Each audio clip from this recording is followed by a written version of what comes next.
చేసినందు ప్రియమైన దేవుని వల్లారా, బైబిల్ నుంచి మనం పరిశీలిస్తున్న పాఠం అదే జీవశాస్త్రానికే పాఠాలు నేర్పుతున్న బైబిల్ శాస్త్రం అనే అంశంలోని మొదటి భాగాన్ని గత వారం మనం బైబిల్ నుంచి నేర్చుకున్నాం. ఇక ఈ వారంలో మరికొన్ని విశేషమైన సంగతుల్లోనికి వెళదాం. ప్రియులారా, బైబిల్ అనగానే అనేక శాస్త్రాల సమ్మేళనమే బైబిల్. బైబిల్ అనగా ఒక శాస్త్రం అని కాదు, అనేక శాస్త్రాలకు మరి మూలం లేక పుట్టినిల్లు బైబిల్ అన్నది మీలో కొంతమందికి తెలుసు. అందులో ఎన్నో విభాగాలు ఉన్నాయి. వాటన్నిటినీ ఆలోచించాలి అంటే ఒక మనిషి జీవితకాలం సరిపోదు. ఒక మనిషి జీవితకాలం సరిపోదర్రా, ఎందుకంటే అంత పెద్దది శాస్త్రం. అయితే మనిషి భూమి మీద బ్రతుకున్నప్పుడు అతని ఆత్మను పరలోకానికి చేర్చడానికి, లేదా ఈ బైబిల్ గ్రంథము పైన విశ్వాసాన్ని పటిష్టపరచడానికి అవసరమైన కొన్ని మాటలను సంక్షేపముగా దేవుడు రాయించాడు. అది 66 పుస్తకాలు. వీటిని చదవటం వల్ల మనిషి భూమి మీద ఉన్న శాస్త్రాలకు అతీతమైన జ్ఞానాన్ని నేర్చుకోవడంతో పాటు పరలోకానికి చేరే పరసంబంధమైన విజ్ఞానాన్ని మనిషి అన్నిటికంటే ముఖ్యంగా పొందుతాడు. ఎందుకంటే పరమునకు చేర్చే శాస్త్రాలు భూమి మీద లేవు. మనిషి వ్రాసిన శాస్త్రాలన్నీ కూడా భూమి మీద జానెడు పొట్టను నింపడానికి ఉన్న శాస్త్రాలే. అంటే కేవలం బ్రతుకు తెరువును నేర్పించే శాస్త్రాలు. జీవనాన్ని ఎలా గడపాలి, కానీ ఒక మనిషి ఆత్మను మహాలోకానికి లేదా దేవుడున్న లోకానికి మనిషి తరువాత ఆరంభమయ్యే మరి బ్రతుకును గూర్చిన శాస్త్రం మానవ శాస్త్రాల్లో లేదు. అది కేవలం బైబిల్ శాస్త్రం మాత్రమే చెప్పింది. కనుక ప్రియులారా, ప్రపంచ శాస్త్రాలు చెప్పని వాటిని బైబిల్ చెబుతూ మనిషి నేర్చుకుంటున్న భౌతిక శాస్త్రాలు లేదా ప్రకృతికి సంబంధించిన శాస్త్రాలను కూడా అధిగమించే విధంగా ఒక జీవశాస్త్రంగా బైబిల్ పరిణమించింది. అంటే శాస్త్రవేత్తలు సైతం వాటిని విని చదువుకొని ఆశ్చర్యపోక తప్పదు. ఎందుకంటే అది బైబిల్కున్న ప్రత్యేకత. బైబిల్ యొక్క విశిష్టతను ఎలాగూ చెప్పేవాళ్ళు ఈ తరంలో మనం తప్ప ఎవరూ లేరు. బైబిలును కూడా ఎలాగూ తమ జీవనం కోసం వాడుకోవాలి అన్న భావనతోనే బైబిల్ చదివేవాళ్ళు, ప్రకటించేవాళ్ళు ఈరోజు సమాజంలో కనబడుతున్నారే కానీ ఏదైతే మనిషి విజ్ఞానం పేరట గొప్పది అనుకుంటున్నాడో ఆ విజ్ఞానాన్ని మించిన శాస్త్రం బైబిలు అని చెప్పటంలో BOUI ముందున్నది అని చెప్పడానికి అతిశయం లేదు. ప్రియులారా, ఇక్కడ జాగ్రత్తగా మీరు ఆలోచించండి. ఈరోజు మనం మాట్లాడుకుంటున్న అనేక శాస్త్రాల్లో జీవశాస్త్రం ఆ జీవశాస్త్రాల్లో కూడా అనేక విభాగాలు ఉన్నాయి. అందుకే మీరు చూస్తున్న ఆ అంశంలో జీవ శాస్త్రం కాదు, శాస్త్రాలకు అనే పదం ఉంది. అంటే జీవశాస్త్రాల్లో కూడా ఏమున్నాయి? చాలా ఉన్నాయండి. సహజంగా జీవశాస్త్రాన్ని బయాలజీ అంటారు. ఆ బయాలజీలో ఎన్ని ఉన్నాయో తెలుసా అండి? అందులో molecular biology, marine biology, environmental biology, cell biology, ఇలా చాలా రకాలు, స్ట్రక్చరల్ బయాలజీ అని ఇవన్నీ ఉన్నాయి.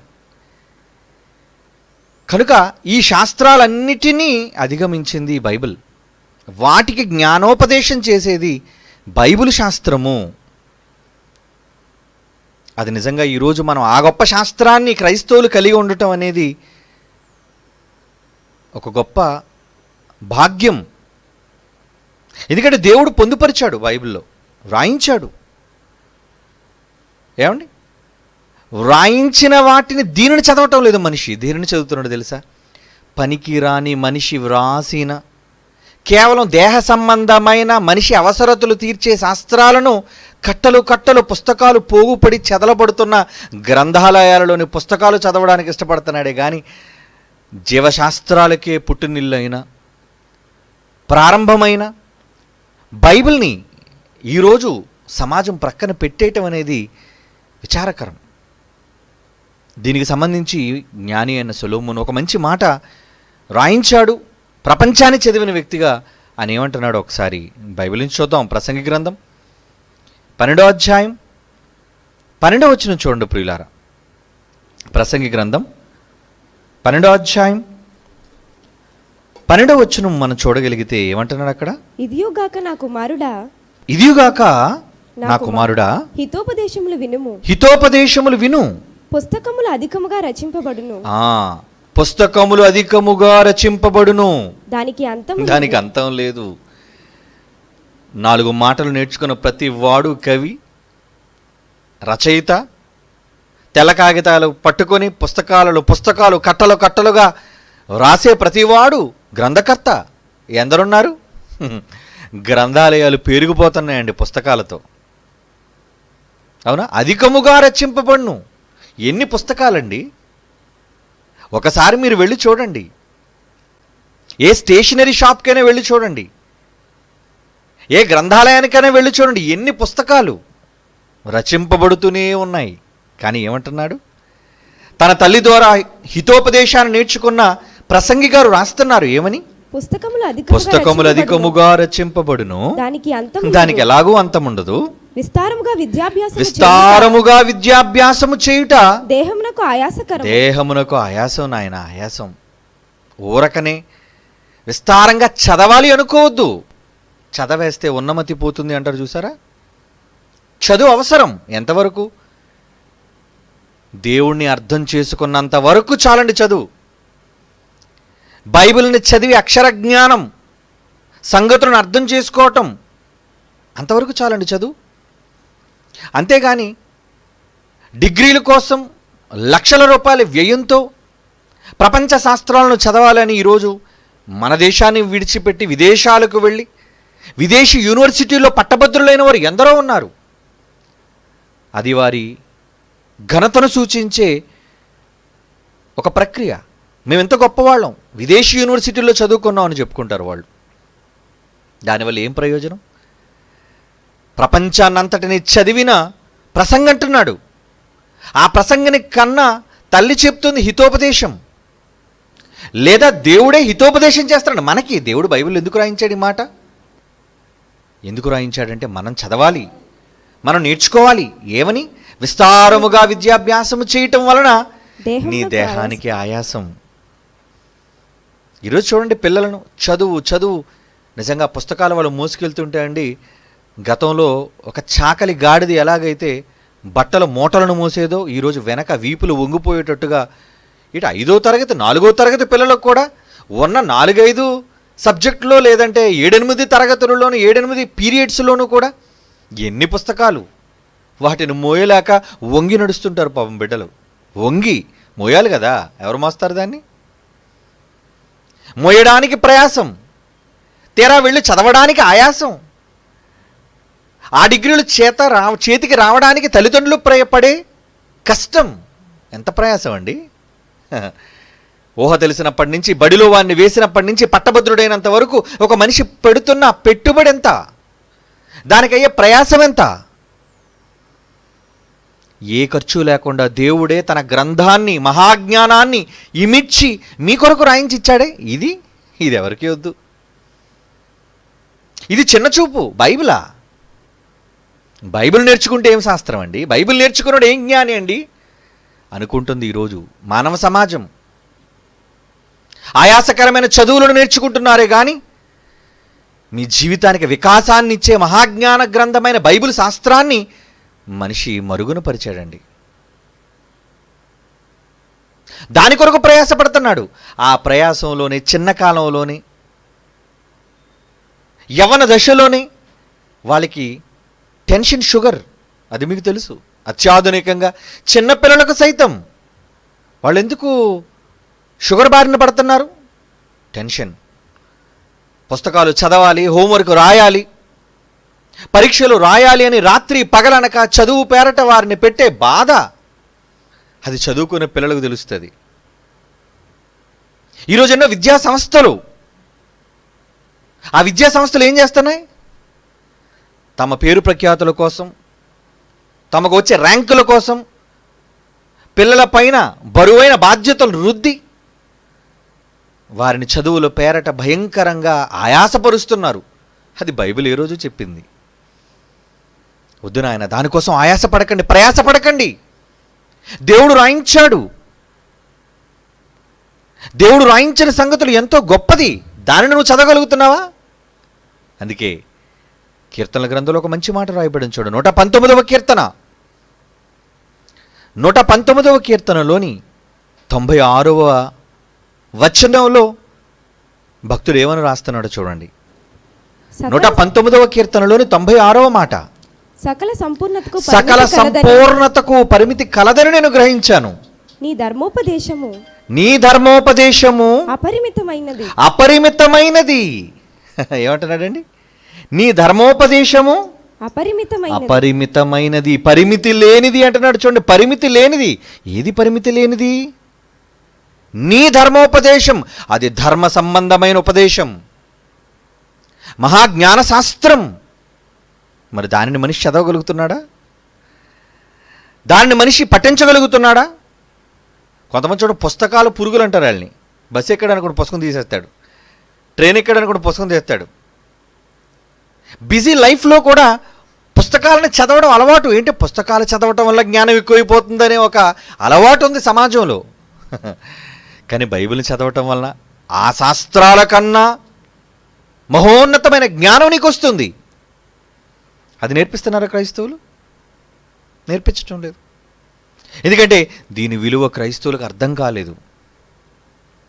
దీని వెనుక దాగి ఉన్న అద్భుతమైన జ్ఞానోపదేశం, అపరిమితమైన ధర్మోపదేశం అది వాళ్ళకి అర్థం కాలేదు. ప్రియులారా, ఈ తరంలో మనం వంటబట్టించుకున్నాం దానిని. మానవ శాస్త్రాలను అధిగమించే శాస్త్రాన్ని, బైబిల్ శాస్త్రాన్ని మనం చదువుతున్నాం, సమాజానికి ప్రకటిస్తున్నాం. విజ్ఞులైన వారు సైతం దానిని చదివి, అబ్బో బైబిల్ జ్ఞానం ఎంత గొప్పదా, దేవుని జ్ఞానం ఎంత గొప్పదా. అవునండి, మానవ జ్ఞానం బైబిల్ జ్ఞానం దగ్గర ఏమాత్రం అండి. మనిషి రాసిన జ్ఞానం అది వాడికి తెలిసిన జ్ఞానం, వాడు తెలుసుకున్న జ్ఞానం. కానీ దేవుడు సకలమైన జ్ఞానం, సృష్టికర్త, ఆయనకి తెలియనిదంటూ ఏమీ లేదు. సమస్తమును ఎరిగినవాడు. సమస్తాన్ని ఎరిగిన వాని దగ్గర పాఠం నేర్చుకుంటే బాగుంటుందా? ఏమండి, కొంత తెలిసిన వాడి దగ్గర నేర్చుకుంటే బాగుంటుందా? మీరు చెప్పండి. పూర్తిగా తెలుసుకున్నవాడు, పూర్తిగా అవగాహన కలిగినవాడు. ఏమిటి, నాకు పొట్ట కోయడం తెలుసు కానండి, కుట్లేయడం నాకు రాదన్న వాడి దగ్గర మీరు ఆపరేషన్ చేయించుకుంటారా? తెలియాలి, అంతా తెలియాలి. మరి దేవుడు సమస్తాన్ని ఎరిగినవాడు. మనిషి కొంతే తెలుసండి. మనిషి నేర్చుకుంది చాలా చిన్నదండి. కానీ మనిషి రాసిన శాస్త్రాల కోసం మనిషి ఎగబడుతున్నాడు. కానీ దేవుడు రాయించిన ఈ మహాశాస్త్రాన్ని ప్రక్కన పెట్టేశాడు. ఏంటండి దేవుని శాస్త్రం అంత గొప్పదా, మనిషి శాస్త్రం అంత చిన్నదా?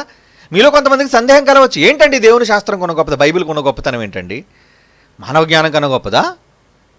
ఈరోజు ఆధునిక టెక్నాలజీ విస్తరిస్తున్న ఈ తరుణంలో, మనిషి జ్ఞానం విశ్వాంతరాలను చూస్తున్న ఈ తరుణంలో, మనిషి జ్ఞానం కన్నా ఆఫ్టర్ ఆల్ బైబిల్ జ్ఞానం గొప్పదా అని అడగొచ్చు హేతువాది కానీ, ఒక నాస్తికుడు కానీ, ఒక బైబిల్ నమ్మని తర్కవాది కానీ. అలాంటి వాడికి ఏం చెప్పాలి? సాక్ష్యం. బైబిల్ జ్ఞానం ఎంత గొప్పదో, మానవ శాస్త్రాలకు బైబిల్ శాస్త్రం ఎలా అధిగమించిందో చెప్పాలి. పాఠాలు నేర్పించే జీవశాస్త్రం బైబిల్,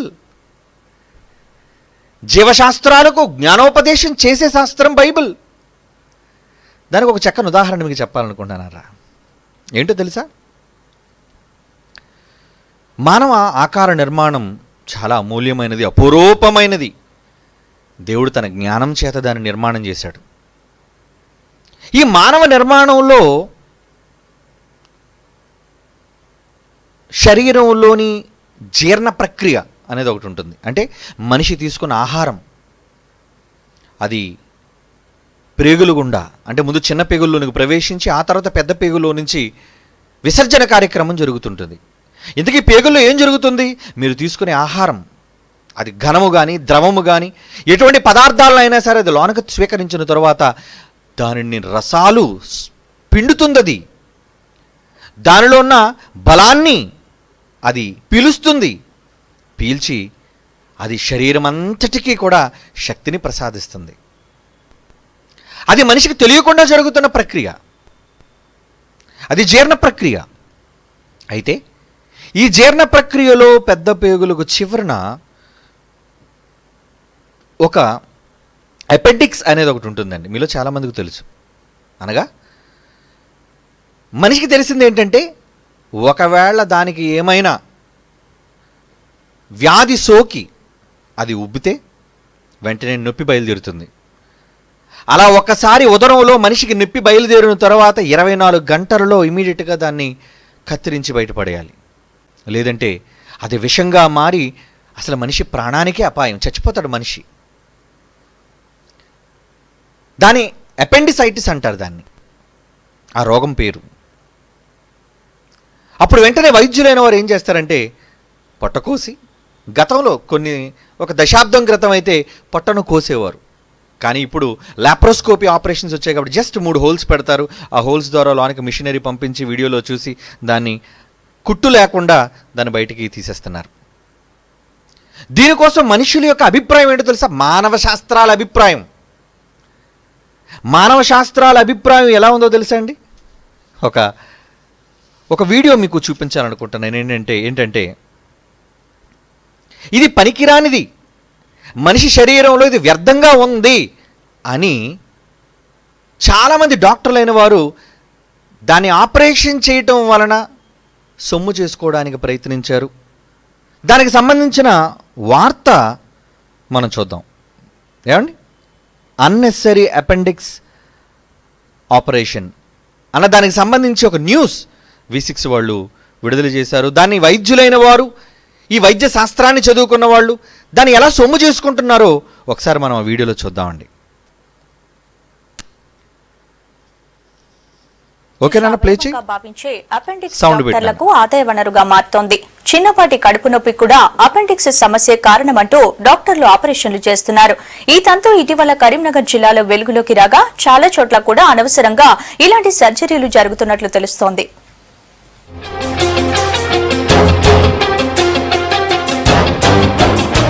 అపెండిక్స్ ఆపరేషన్లు హాస్పిటల్స్ కు కాసుల వర్షాన్ని కురిపిస్తున్నాయి. తెలుగులో ఉండుక్కం అని పిలిచే ఈ భాగం శరీరానికి ఏమాత్రం ఉపయోగపడకపోయినా దవాఖానాల ఖజానా నింపుతోంది. ఈ సమస్య ఏమాత్రం ఉపయోగపడకపోయినా అంటే అప్పటి వరకు శాస్త్రానికి ఉన్న అభిప్రాయం ఏంటంటే ఇది మానవ దేహంలో నిరుపయోగమైనది అని. దవాఖానాల ఖజానా నింపుతోంది. 24 గంటల నొప్పిగా చెప్పుకునే చాలా మంది తెలుగులో ఉండుక్కం అని పిలిచే ఈ భాగం శరీరానికి ఏమాత్రం ఉపయోగపడకపోయినా దవాఖానాల ఖజానా నింపుతోంది. 24 గంటల నొప్పిగా చెప్పుకునే ఈ సమస్యను చాలా మంది డాక్టర్స్ క్యాష్ చేసుకుంటున్నారు. సాధారణ కడుపు నొప్పి అయినా కూడా సరిగా పరీక్షలు జరపకుండానే అపెండిసైటిస్ ఆపరేషన్ చేసి వేలలో దండుకుంటున్నారు. వాస్తవానికి ఆపరేషన్ చేయాల్సిన స్థాయిలో నొప్పి లేకపోయినా టెస్టులు చేయకుండానే అపెండిసైటిస్ అంటూ కన్ఫర్మ్ చేసి ఆపరేషన్లు చేస్తున్నారు. నొప్పి ఎక్కువైతే అపెండిక్స్ పలిగిపోతుందని, ప్రాణాలకే ముప్పని ఆపరేషన్లు చేశారని బాధితులు ఆవేదనగా చెప్తున్నారు.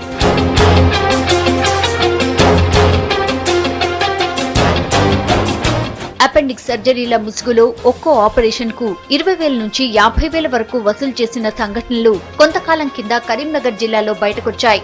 ఈ ఆపరేషన్లు రాష్ట్ర వ్యాప్తంగా సంచలనం కలిగించాయి. స్థానికంగా ఉండే ఆర్ఎంపీ, పీఎంపీలు దళారీ పాత్ర పోషిస్తూ అపెండిక్స్ సర్జరీలు చేయిస్తున్నట్టు తెలుస్తోంది. గ్రామీణ ప్రాంతాల్లో సేవలందించి మెడికల్ ప్రాక్టీషనర్లు పేషెంట్లను డాక్టర్ దగ్గరికి తీసుకెళ్లి ఆపరేషన్ చేయించి పర్సంటేజీలు తీసుకుంటున్నారనే ఆరోపణలు ఉన్నాయి. ఇది ఏ స్థాయి అంటే ఊళ్లకు ఊళ్లు, స్కూళ్లకు స్కూళ్లు టార్గెట్ గా పెట్టుకుని విద్యార్థుల పొట్టలు కోయిస్తున్నారు. ఒక్క దూలూరు గ్రామంలో 300 మందికి ఆపరేషన్లు చేశారంటే పరిస్థితి ఏ స్థాయి అంటే దీనివల్ల మీకు అర్థమైంది ఏంటి? మనిషి శరీరం నిరుపయోగమైంది కాబట్టి ఏ కారణం చేతన కడుపు నొప్పి అని డాక్టర్ దగ్గర మీరు వెళ్తే చాలండి, అది ఎలాగ పనికిరంది ఉంది కదా, దాన్ని కోసేయడం కోసం మీ దగ్గర 20 నుంచి 50 వేల రూపాయలు వసూలు చేసి మీ కడుపు ఆపరేషన్ చేసేస్తున్నారండి. వార్తలు అంటే ఇప్పటివరకు మానవ శాస్త్రానికి దానిపైన ఆ అపెండిక్స్ అనే ఆ పెద్ద ప్రేగులకు చిన్న నాలుకలా ఉంటుందండి, చూసారు కదా, అది చిన్ని ఆకారం, ఒక చిన్న తోకలా ఉంది, అది నిరుపయోగమైనది. ప్రపంచ శాస్త్రాలు అనుకున్నాయండి అది నిరుపయోగమైందని, కనుక అది కత్తిరించి పడేసినా పర్వాలేదని. కానీ బైబిల్ జీవశాస్త్రాలకు పాఠాలు నేర్పే బైబిల్ శాస్త్రం ఏమందో, దేవుడు ఏమని వ్రాయించాడో మనిషి శరీరంలోని భాగాలకు, వాటి కోసం, వాటి అవసరత కోసం, వాటి ఉపయోగం కోసం దేవుడు ఏమి వ్రాయించాడు ఒకసారి మీ బైబిల్ తెరిచి చూడండి ప్రియులారా. ఏమనంటున్నాడు అందులో చూద్దాం. కొరింథీయులకు రాసిన మొదటి పత్రిక 12వ అధ్యాయం 18వ వచనం చూడండి ప్రియులారా. అపోస్తలుడైన పౌలు కొరింథీయులకు రాస్తున్న మొదటి పత్రిక 12వ అధ్యాయం 18వ వచనంలో ఏమంటున్నాడు? అయితే దేవుడు అవయవములలో ప్రతి దానిని అన్నాడు చూడు, ప్రతి దానిని తన చిత్త ప్రకారము శరీరములో ఉంచెను. ఎందుకు ఉంచాడు దానిని? తన చిత్త ప్రకారం. ఆయనకంటే ఒక ఆలోచన ఉంది, ఊరకనే చేశాడు అనుకున్నావా? నీవు బుద్ధిహీనుడు రా, నీ జ్ఞానం లేదు, నువ్వు చదవలేదు, నీకు స్టడీ తక్కువ. దేవుడు చేసిన ఈ కింద భాగం, ఈ అపెండిక్స్ అనేది పనికిరానిదా? అయితే కత్తిరించి పడేస్తావా? ఆపరేషన్ పేరట దోచేసుకుంటావా? ఏమిటి దేవుడు ఎప్పుడు రాయిస్తున్నాడండి? 2000 సంవత్సరాల క్రితం బైబిల్ శాస్త్రంలో వ్రాయబడిన మానవ శాస్త్రానికి సంబంధించిన ఒక గొప్ప సంగతి, మహాజ్ఞాన సంగతులను బైబిల్ ఒక్క మాటలో చెబుతుందండి. అది మీరు గ్రహించాలి. దేవుడు అవయవములలో ప్రతి దానిని అంటున్నాడు. అంటే అపెండిక్స్ కూడా అవయవాలు దేవుడు సృష్టిలోని భాగమేనా? ఎందుకు చేశాడు దాన్ని? ఆ అంచుని ఎందుకు దానిని చేశాడు? ఎందుకు దానిని చేశాడో ఈ శాస్త్రం మరలా కళ్ళు తెరిచిందండి. ఈ శాస్త్రం కళ్ళు తెరిచి నెత్తు నోరు కొట్టుకొని, అమ్మ బాబాయ్ చాలా పెద్ద తప్పు చేసేసాం మనం, ఇప్పటి వరకు ఎంత పెద్ద తప్పు చేశామో అనేది మరలా వాళ్ళు ఏమని చెప్పుకుంటున్నారో దానికోసం ఈ జీవశాస్త్రాలకు సంబంధించిన శాస్త్రవేత్తలు అధ్యయనం చేసిన తర్వాత కళ్ళు తెరిచి వాళ్ళు ఏమంటున్నారో ఏమండి ఒక 2 వీడియోలో తప్పనిసరిగా చూద్దాం. ఒకటి అన్నెసరీ అపెండిక్స్ ఆపరేషన్ కన్నా అది చూసాం మనం. Scientist finally discover the functions అని, అలాగే is your appendix actually useless అని. ఈ 2 వీడియోలను జాగ్రత్తగా చూడండి, అవి ఇంగ్లీష్లో ఉన్నాయి. వాటికి సంబంధించిన వివరాలు చెప్తాను. ఏమని మాట్లాడుతున్నారో ఆ వీడియోలో మనం చూద్దాం. ఏమండి ఈ మధ్యనే శాస్త్రవేత్తలు కన్ను తెరిచి మనిషి శరీరంలో నిరుపయోగంగా ఉన్న ఈ భాగం, వాటి ప్రయోజనం ఏంటో అనేది వాళ్ళు గ్రహించి ఏం మాట్లాడుతున్నారో చూద్దాం ఇప్పుడు.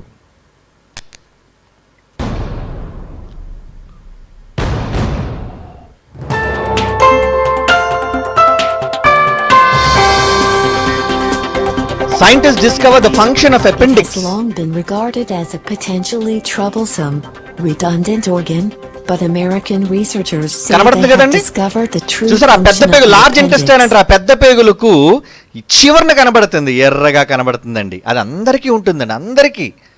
నిర్మాణంలో దేవుడు తల్లి గర్భంలో ప్రతి మనిషికి చేసిన అవయవ నిర్మాణం ఆయన హస్తాలతో చేశాడు.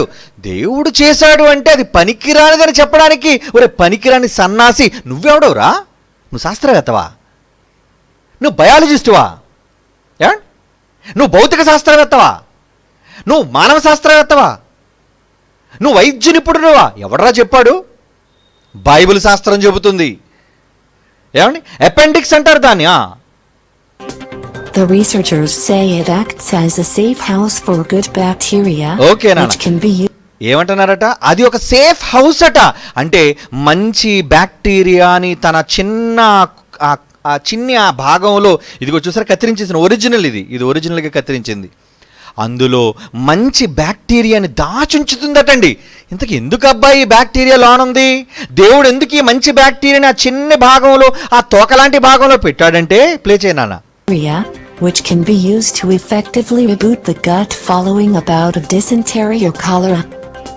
డిసెంట్రీ కానీ, ఓకే నాన్న, డిసెంట్రీ కానీ కలరా అంటారు చూసారా, మన శరీరంలో వ్యాపించే వ్యాధులు, ఈ పేగు సంబంధిత వ్యాధులు, డిసెంట్రీ పట్టుకుందంటే ఏంటి, వెంటనే నీళ్ల విరోచనాలు కంటిన్యూగా మోషన్స్ అయిపోతుంటాయి. అప్పుడు వెంటనే అది నిర్లక్ష్యం చేస్తే మనిషి ప్రాణం పోతుంది. అటువంటి బ్యాక్టీరియా కడుపులోనికి రాకుండా ఒకళ్ళు ప్రవేశించినా అది మనిషికి హాని చేయకుండా ఉండాలి అంటే వెంటనే ఈ అపెండిక్స్లో ఉన్న మంచి బ్యాక్టీరియా దానిని నివారణ చేస్తుందటండి. Wisdom is that the small pouch protruding from the first part of the large intestine is redundant and many people have their appendix removed and appear none the worse for it. Scientists from the Duke University Medical Center in North Carolina say following a severe bout of cholera or dysentery, which can purge the gut of bacteria essential for digestion, the reserve good ఇకపోతే ఇంక దేనికట్టు తెలుసా అండి, మళ్ళా యూనివర్సిటీలో చదువుకున్న శాస్త్రవేత్తలు, అంటే నువ్వు చెప్తే కానీ మాకు తెలీదా, నువ్వు చెప్తేనే దిక్కుమాల సమాజం నమ్ముతుంది. మరి బైబిల్ నీకంట ముందు పుట్టిందిరా బైబిల్, నీకన్నా ముందు చెప్పిందిరా బైబిల్. ఏమని చెప్పింది? మనిషి జీర్ణ ప్రక్రియకు దోహదం చేస్తుందట. నువ్వు విపరీతంగా నచ్చిన ఫుడ్లని తినేస్తుంటావే, కడుపు నింపేస్తుంటావే, మరి అది పొట్ట తట్టుకోవాలిగా. నీ చిన్న ప్రేగులు, పెద్ద ప్రేగులు ఇవన్నీ కూడా దాన్ని డైజెషన్ చేయాలి కదా, జీర్ణ ప్రక్రియకు దోహదపడాలి కదా. అందులో ఉన్న ఆమ్లాలతో పాటు ఇందులో ఉన్న మంచి బ్యాక్టీరియా రిలీజ్ అయ్యి ఆ పేగులని ఆరోగ్యవంతంగా ఉంచి ఎటువంటి హానికారక వ్యాధులు నీ పేగులకు సోకకుండా అది కాపాడుతూ ఉంటాయటండి. అదేనండి వాళ్ళు చెప్తున్నారు ఇప్పుడు. Play emerge from the appendix to take up the role.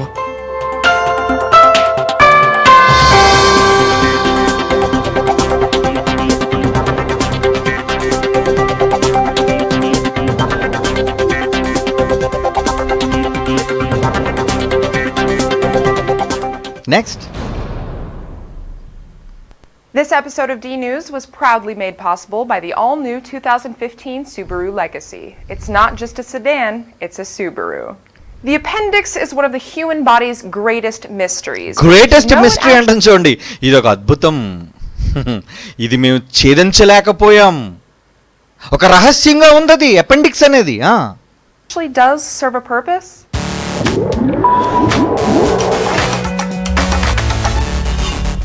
Hey guys, Tara here for D News, and as usual, everything we know about the human body is completely wrong. We've been taught for generations now that the appendix is completely useless, with many textbooks suggesting that it's nothing more than a vestigial organ. Text book లో రాశారటండి, ఇది నిరుపయోగమైనది, దీన్ని తీసేసినా పర్వాలేదు. అందుకని ఏ కారణం చేత ఒకవేళ పొట్టకు సంబంధించిన వ్యాధితో ఒకవేళ ఓపెన్ చేసినా ముందు అపెండిక్స్ దానికి కత్తిరించి పడేసేవారు డాక్టర్లు. ఎందుకంటే భవిష్యత్తులో ఒకవేళ నొప్పి వచ్చినా మరలా దీనికోసం ఇంకోసారి ఆపరేషన్ చేయడం ఎందుకు, ఈ తోకలాగా ఎలబడుతుంది ఎందుకు, ఇది అనవసరమైనది, కత్తిరించి బయటపడద్దు అని చెప్పి సపోజ్ సిజేరియన్ చేశారనుకోండి, అలాంటి ఆపరేషన్లు అప్పుడు కానీ ఇంకా ఉదర సంబంధించిన ఏ వ్యాధికి సంబంధించి ఒకవేళ ఆపరేషన్ చేసినా దీన్ని కూడా తీయటం అనేది అలవాటుగా చేసేసుకున్నారు తెలియక.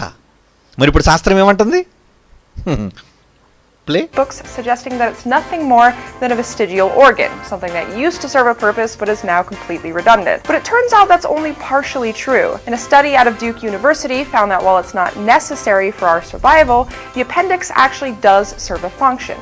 Essentially, it's a safe house for good bacteria. The idea here is that certain diseases like cholera, an infection of the small intestine caused by contaminated water, and dysentery, an infection that causes bloody diarrhea, can wipe out all of the good bacteria that our guts need for digestion. And when that happens, the appendix steps in and basically reboots the digestive system by replenishing all of the good bacteria.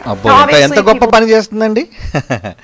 అంటే మనిషి ప్రేగులలో ఒకళ్ళు dysentery కానీ కలరా కానీ వ్యాపించి విరోచనాలు పట్టుకున్న తర్వాత మంచి బ్యాక్టీరియా కూడా బయటకు పోతుంటుంది నీటి రూపంలో. మరలటప్పుడు ఎలా, అప్పుడు ఈ చిన్న దానిలో ఉన్న అపెండిక్స్లో ఉన్న గుడ్ బ్యాక్టీరియా, మంచి బ్యాక్టీరియా మరలా తిరిగి పేగులలోనికి వెళ్ళి మరలా జీర్ణ వ్యవస్థను సరిచేసే గొప్ప విభాగం, గొప్ప బాధ్యత దానికి ఉందట. శాస్త్రవేత్తలు తెలుసుకున్నారా? ఎప్పుడు కళ్ళు తెరిచారు మీరు? ఏమండి ఎప్పుడు కళ్ళు తెరిచారు వీళ్ళు? నిన్నగాక మొన్న. ఇది ఒక జీవశాస్త్రం, మనిషి జీవానికి సంబంధించిన శాస్త్రం, మనిషి శరీరానికి సంబంధించిన శాస్త్రం. శాస్త్రవేత్తలు ఏమంటున్నారు? People living in developed countries don't have to worry much about those kinds of infections, which is why we're perfectly capable of living without an appendix. But it does make you wonder why humans still get appendicitis if that organ never really gets used. And it turns out it's similar to the reason we get allergies. By living in a modern hygienic society, we're rarely ever exposed to dangerous pathogens or parasites. So when our immune system finally does get challenged, it overreacts. It's called the hygiene hypothesis, and in the case of your appendix, an overreactive immune system can lead to obstruction of the intestines that in turn leads to appendicitis. So when you think about it, the reason your appendix never gets used, modern hygiene, is also the reason it gets inflamed. And as someone who's had their appendix removed, I can say that the pain of living with an inflamed one is a lot more. వీళ్ళ మాటల్లోని భావం ఏంటో తెలుసా? అది ఆరోగ్యకరమైన bacteria, అవసరం, చాలా అవసరమైనది. మనం సరిగ్గా చేతులు శుభ్రంగా కడుక్కోకుండా లేనిపోయిన భోజనాలు చేస్తే భయంకరమైన బయటున్న కంటికి కనిపించిన సూక్ష్మ క్రిములు మనిషి శరీరంలోనికి ప్రవేశించి అది పేగుల్లోనికి వెళ్ళిపోయి అది గుడ్ బ్యాక్టీరియా అపెండిక్స్ను పాడు చేస్తుంది. అలా పాడు చేయటం వల్ల అప్పుడే ఆ వ్యాధి సోకుతుంది, అప్పుడే అపెండిక్స్ రోగాన్ని బారిన పడుతుంది, అప్పుడు అపెండిసైటిస్ ఆపరేషన్ చేసి దాన్ని కత్తిరించి పడేయాలి. అలా జరగకుండా ఉండాలి అంటే మీరు ఆహారం తీసుకునేటప్పుడు ఎప్పుడైనా సరే చేతులను పరిశుభ్రంగా కడుక్కొని తినండి. ఏ ఆహారమైనా కంగారమే తినేకండి, ఎవడో తినేస్తారు పక్కడు లాగేసుకుంటాడని. దానివల్ల విలువైన అమూల్యమైన మీ శరీరంలోని భాగాన్ని మీరు కోల్పోతారు. దేవుడు చెబుతున్న మాట ఎంత గొప్పదండి. మరలా చదవండి ఆ మాట.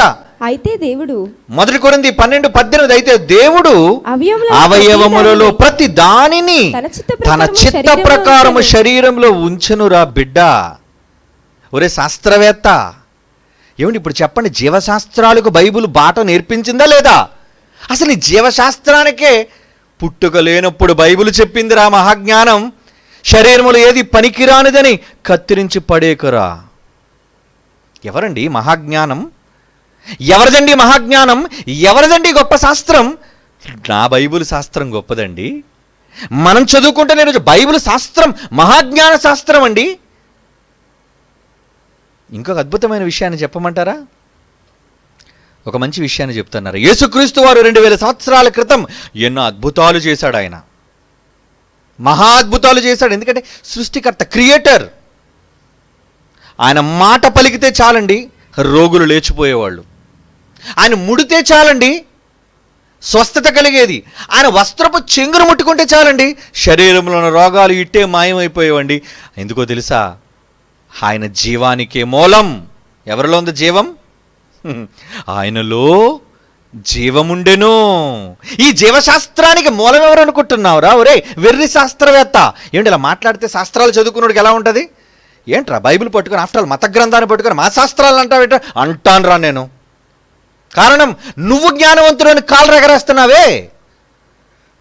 నువ్వు కాదురా, బైబిల్ శాస్త్రం గొప్పది. జీవశాస్త్రాలు గొప్పవని మనిషి రాసిన కోట్ల పుస్తకాలు గొప్పవి కాదు. దానిని కలిగించిన జీవానికే మూలకర్త అయిన జీవాధిపతి ఎవరు? జీవాధిపతిని చంపింది ఈ లోకం. జీవానికి మూలమైన యేసును చంపింది ఈ లోకం. ఆయనలో జీవముండెను. యోహాను సువార్త 1వ అధ్యాయం 4వ వచనం. చూడండి ఎంత అద్భుతమైన మాట. జీవం అన్నదానికి ప్రారంభం యేసు. జీవశాస్త్రాలకు మీద ఎవరి ఫోటో వేయాలో తెలుసా? యేసు ఫోటోరా. కనీసం ముఖం నీకు తెలియకపోయినా పేరు రాయాలరా, యేసు ప్రభు పేరు రాయాలరా. నువ్వు విదేశాలు అందరూ క్రైస్తవులు అయ్యి ఉండి ఏమర్థమైందండి? ఆ వెర్రి సన్నాసులకి ఏమర్థమైందండి? ఏసు అంటే ఏసా? ఏదో మేము నమ్ముకోవడానికి పరలోకానికి వెళ్ళడానికి ఒక మార్గం అంతే. ఏసుకి శాస్త్రాలకి ముడిపెట్టకండి. మా శాస్త్రాలు గొప్పవి. యేసు మతానికి సంబంధించిన వ్యక్తి. అటువంటి దౌర్భాగ్యపు ఆలోచనలతో ఈరోజు విదేశీ దేశాలు ఉన్నాయండి.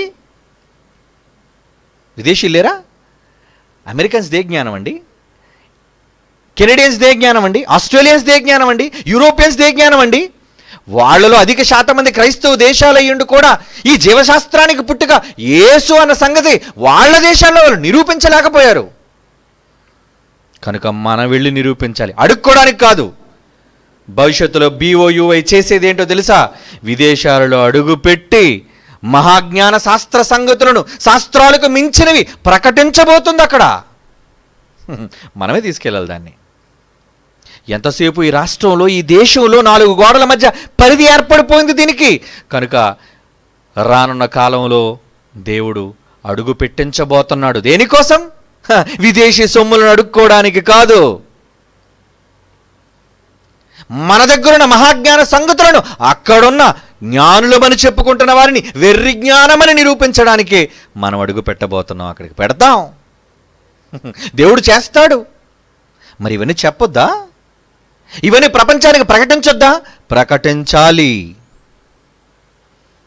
ఆయన జీవాధిపతి, ఆయనలో జీవముండెను, ఆయనలో జీవముండెను. జీవశాస్త్రానికి మూలంరా ఆయన. ఆ జీవాధిపతి ఏం చేశాడో తెలుసా? ఒక మంచి మాట చూద్దాం బైబిల్లో. ఏమండి, యోహాను సువార్త తీయండి. Wonderful word. బైబిల్ అంటే ఏమనుకుంటున్నారు? యోహాను సువార్త 9వ అధ్యాయం 6వ వచనం చూడండి ప్రియులారా. యోహాను సువార్త 9వ అధ్యాయం 6వ వచనం. ఆయన ఇట్లు చెప్పి నేల మీద ఉమ్మి వేసి ఉమ్మితో బురద చేసి వాని కన్నుల మీద బురద పూసి నీవు సిలోయము కోనేటికి వెళ్ళి, నాయనా నువ్వు సిలోయములోని కోనేటికి వెళ్ళి అందులో కడుగుకొనుమని చెప్పాడు. అందులో వెళ్ళి నాన్న కళ్ళు వాష్ చేసుకో వెళ్ళు. చూపొచ్చిందా వాడికి? వాడు వెళ్ళి కడుగుకొని చూపు గలవాడే వచ్చెను. స్వస్థత వచ్చేసిందండి. ఏంటి, వాడి కంటి జబ్బు నయమైపోయింది. దేంతో? ఏం చేశాడు యేసుప్రభు? ఉమ్మి. ఎలా?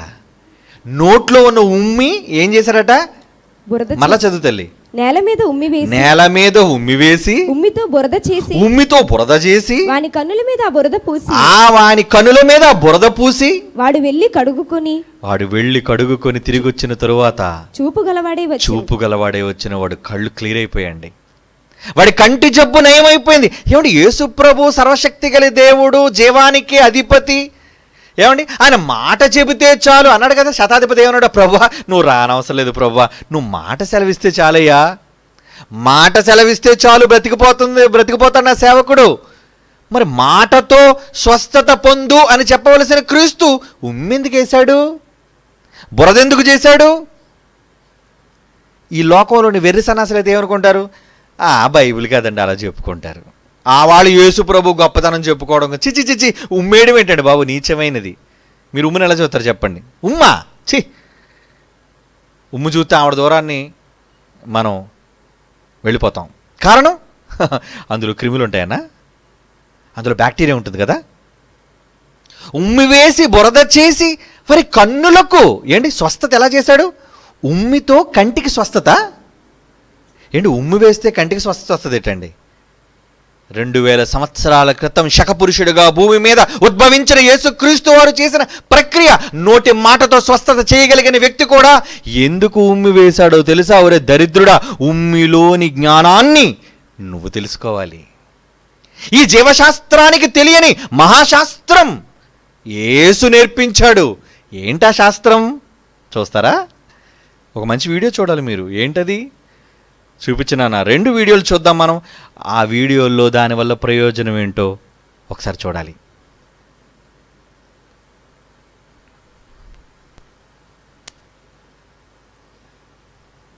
ప్లే చేయనా? ఇంకా ఎక్కడ పడితే అక్కడ ఉమ్మి వేస్తూ ఉంటారు. ఇలా చేయడం మంచిది కాదు.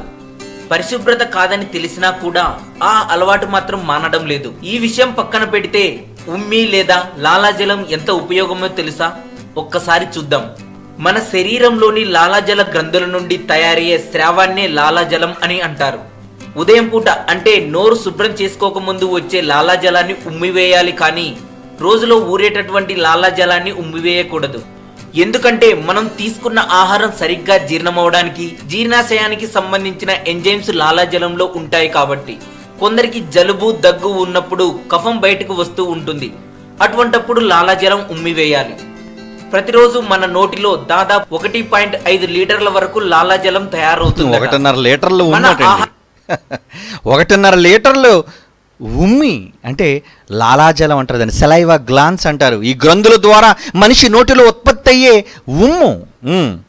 ఆహారపు అలవాట్లపై ఆధారపడి ఈ లాలాజలం తయారవుతుంది. నోటిని తేమగా, జీర్ణ ప్రక్రియ సరిగ్గా జరిగేలా, దంత సమస్యలు చేరకుండా ఇది సహాయపడుతుంది. అలాగే చాలా మంది కళ్ళకలగా వచ్చినప్పుడు మంట వలన తెగ ఇబ్బంది పడుతూ ఉంటారు. అటువంటప్పుడు నోటిలో లాలాజలాన్ని కొంచెం తీసుకొని కళ్ళపై కాటుకల రాసుకుంటే మంట తగ్గుతుంది. చిన్న గాయాలైనప్పుడు మనం రక్తాన్ని నోటితో పీలుస్తూ ఉంటాం. ఎక్కువ రక్తం మనం పీల్చకూడదు, కానీ చిన్న దెబ్బ తగిలి కొద్ది మొత్తంలో రక్తస్రావం జరుగుతుంటే పీల్చవచ్చు. అలాగే ఆ గాయాలపై లాలాజలం తీసి రాయడం వలన గాయాలు తొందరగా తగ్గిపోతాయి. పెద్దవాళ్లతో పోలిస్తే ప్రస్తుతం చిన్నపిల్లలే కళ్ళకు అద్దాలను ధరిస్తున్నారు. సైట్ ప్రాబ్లమ్స్, ఇలా ఏవేవో సమస్యలు. చిన్న పిల్లలలో ఆ ఇబ్బందులు లేకుండా ఉండాలంటే ఉదయం నిద్ర లేవగానే వారి లాలాజలాన్ని వారి కంటికి కాటుకగా రాయడం వలన సైట్ ప్రాబ్లమ్స్ ఉండవు. ఇలా 3 నెలల పాటు చేయడం మంచిది. ఇటువంటి గొప్ప విషయాలను మన పెద్దలు, ఆయుర్వేద నిపుణులు ఎప్పటి నుండో పాటిస్తున్నారు, చెబుతున్నారు, కానీ మనమే గుర్తించలేకపోతున్నాం. ఇప్పటికైనా తెలుసుకుందాం, ఇతరులతో పంచుకు.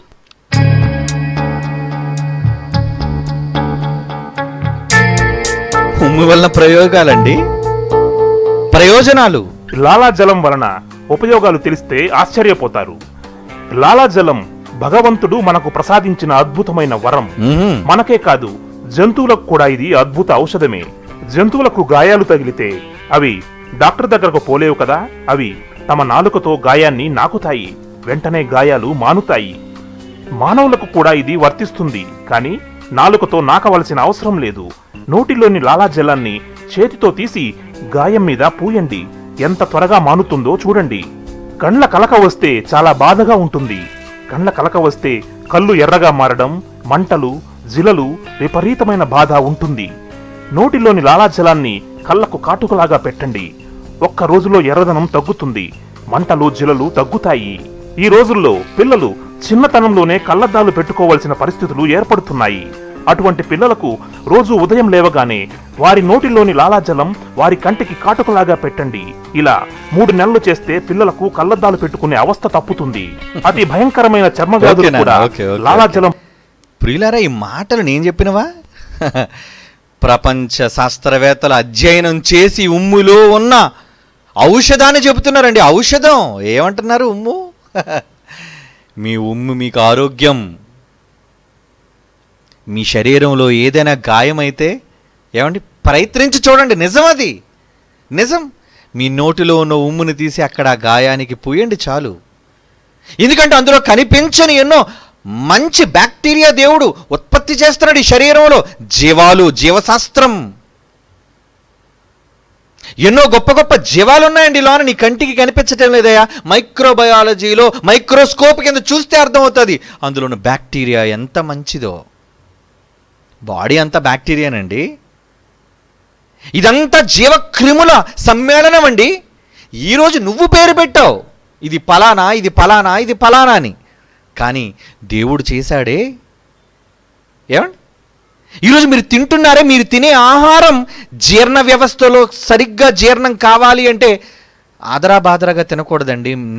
మెల్లగా నమిలి, ఒకవేళ మీ ఉమ్ము అంటే మీ నోటిలో ఊరే ఈ లాలాజలంతో ఎప్పుడైతే అన్నం కలిసి లోనకు వెళుతుందో ఈజీగా జీర్ణమైపోతుంది. గబాలను కొంతమంది కంగారుతో ఏం చేస్తుంటారంటే అండి, నవలరు మింగేస్తుంటారు గొంతుకులో వేసి. దానివల్ల జబ్బులు, ప్రమాదాలు. ఇంకా మన పాయింట్ ఏంటో తెలుసా?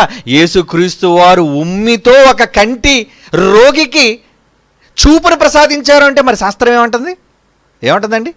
కంటి జబ్బులకు ఏది ఔషధం అట? ఉమ్ము. నువ్వు వెంటనే ఆ డాక్టర్ దగ్గరికి వెళ్ళిపోతావు. ఏమని? అర్జెంటుగా డాక్టర్ గారు ఏదో ఐ డ్రాప్స్ రాసేయండి అని. ఐ డ్రాప్స్ రాస్తారు, మంచిదే. అది ఎక్కడిది? ఆ ఔషధాలు కూడా దేవుడు ఎక్కడ పెట్టాడు? ఈ ప్రకృతిలో. అనేక జీవ శాస్త్రానికి మించిన ప్రక్రియ తయారీ చేశాడు ఆయన. మొక్కలు, అవి ఔషధాలు, వాటి నుంచి తీసినవండి మెడిసిన్స్, మందులుగా వాడుతున్నారు మీరు. కానీ సులువైనది ఏంటో తెలుసా? నీ కంటి చూపు దెబ్బతినకుండా ఉండాలంటే పిల్లలకి ఏం రాయమన్నారండి?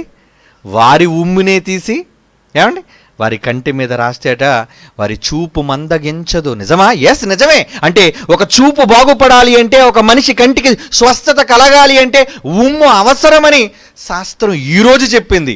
కానీ జీవశాస్త్రాన్ని మించిన దానికి పాఠాలు నేర్పించే బైబిల్ శాస్త్రం ఎప్పుడు చెప్పింది చెప్పండి?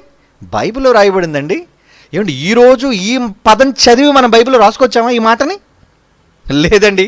యేసు తన మహాజ్ఞానాన్ని అందుకే చేయగలిగిన వాడు కూడా, మాట చేత స్వస్థపరచగలిగిన వాడు కూడా ఎందుకు ఉమ్ము వేసి బురద చేసి కంటికి రాశాడో తెలుసా? నీ కంటికి ఉమ్ము మంచిది అని ఒక గొప్ప జీవశాస్త్రానికి నాంది పలికాడు ఆయన.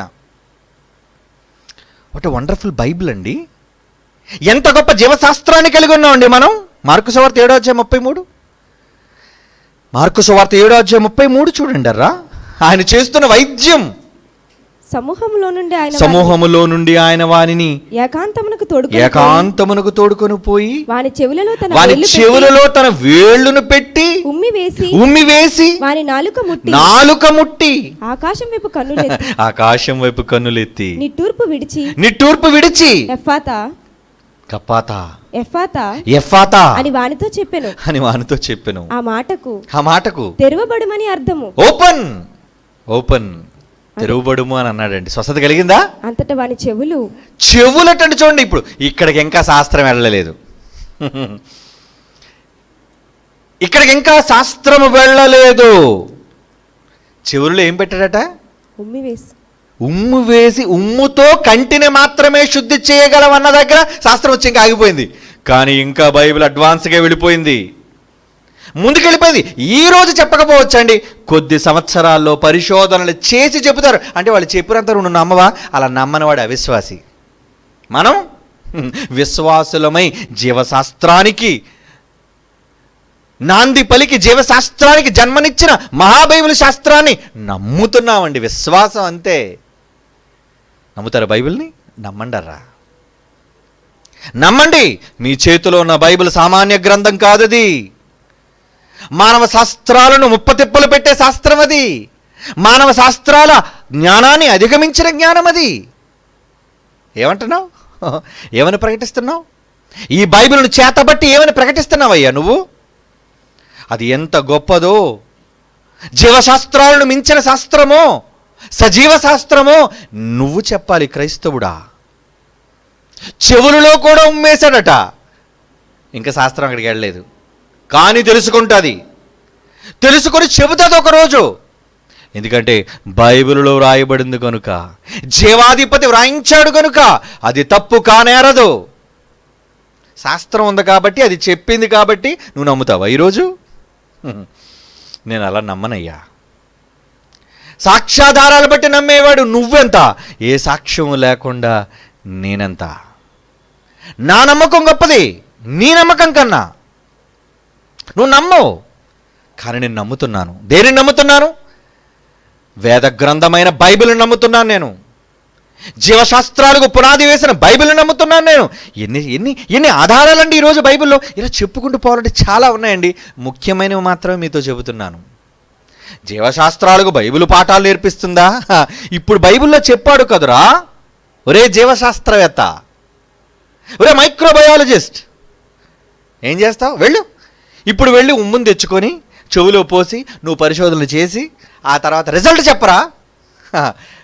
ఎలా వస్తుంది? పాజిటివ్గానే వస్తుందిరా. బైబిల్ చెప్పింది కనుక. ప్రియులారా, ఈరోజు అంత గొప్ప మహాజ్ఞాన గ్రంథాన్ని మనం కలిగినందుకు ఎంత భాగ్యవంతులు మీరు చెప్పండి.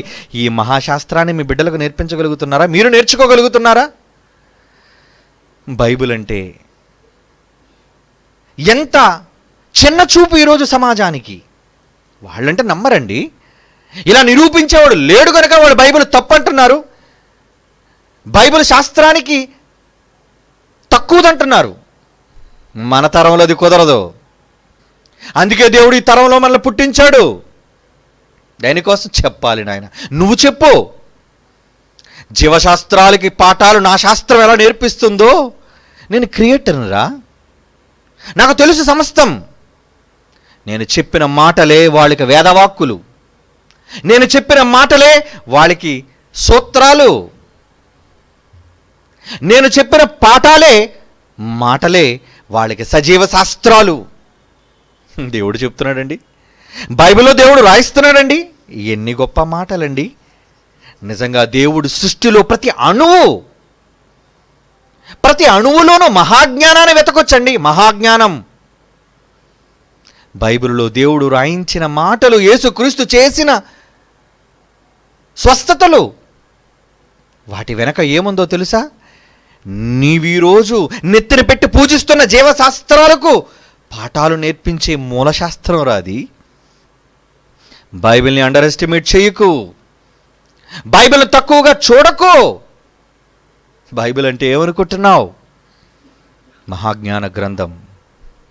ఎంత మహాజ్ఞాన గ్రంథమో నెక్స్ట్ ఎపిసోడ్లో మరిన్ని సాక్ష్యాలతో కలుసుకుందాం. కళ్ళు మూసుకొని ప్రార్థన చేసుకుందాం. పరిశుద్ధుడైన తండ్రి, మీరు మాకు అనుగ్రహించిన ఈ శాస్త్రం ఎంత ఉన్నతమైనదయ్యా. మానవ శాస్త్రాలను అధిగమించే మీ జీవశాస్త్రాన్ని కలిగిన మేము మానవ మట్టి మెదడులను పగలగొట్టగలిగే జ్ఞానాన్ని మాకు ప్రసాదిస్తున్నందుకు ధన్యవాదాలు. ఎప్పటికైనా ఈ మానవ శాస్త్రాలు జీవశాస్త్రమైన బైబిల్ ముందు దేవ ప్రణమిల్లాలన్న మా ఆశను నెరవేర్చండి మా తరంలో. అందుకు మార్గాన్ని తెరవండి. ఇది మా ఘనత కొరకు మేము కోరుకున్నట్టు లేదు, కానీ మీరిచ్చిన వాక్యాన్ని గణపరచడానికి మేము కోరుతున్న ఈ కోరికను మన్నించి విశ్వవ్యాప్తముగా ఈ మహాజ్ఞానపు విలువలను ప్రకటించగలిగే సమర్థవంతులుగా నీ దీనదాసులుగా మమ్మల్ని జ్ఞాపకం చేసుకోవలసిందిగా ప్రార్థిస్తూ క్రీస్తు యేసు వారి అమూల్యమైన నామంలో ఈ ప్రార్థన మీకు సమర్పించుచున్నాము తండ్రి. ఆమెన్.